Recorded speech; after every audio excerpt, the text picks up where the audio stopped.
కొబ్బరికాయ మామిడికాయ పచ్చడి ఎంత సింపుల్గా కనిపిస్తుందో అంత టేస్టీగా ఉంటుంది. ఇది నా ఆల్ టైమ్ ఫేవరెట్. సో గుప్పుడు పచ్చిమిరకాయలు తీసుకొని కట్ చేసి పెట్టుకోవాలి. అయితే పచ్చిమిరకాయలు కొబ్బరి ఉన్న తీపికి మామిడికాయ ఉన్న పులుపుకి తగ్గట్టుగా మార్చుకోవాల్సి వస్తుంది. సో మామిడికాయలు చాలామంది ముక్కల కింద కోసి కొబ్బరితో కలిపి మిక్సీ పట్టేస్తారు. కానీ ఇలా తురుముకుని కొబ్బరి విడిగా తురుములో కలుపుకుంటే అన్నంలో తిన్నప్పుడు చాలా బాగుంటుంది. ఒకసారి ఇలా ట్రై చేయండి.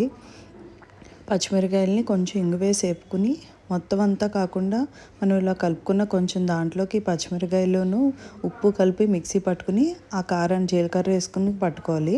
ఆ కారాన్ని ఇందులో కలిపేసుకోవాలి. అంతే, చాలా సింపుల్గా ఉంటుంది. అయితే పోపులోనే వస్తుంది టేస్ట్.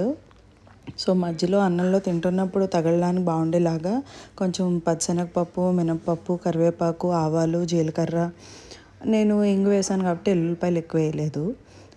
కొత్తిమీర పచ్చిది కట్ చేసుకొని పెట్టుకుంటే సూపర్ ఉంటుంది.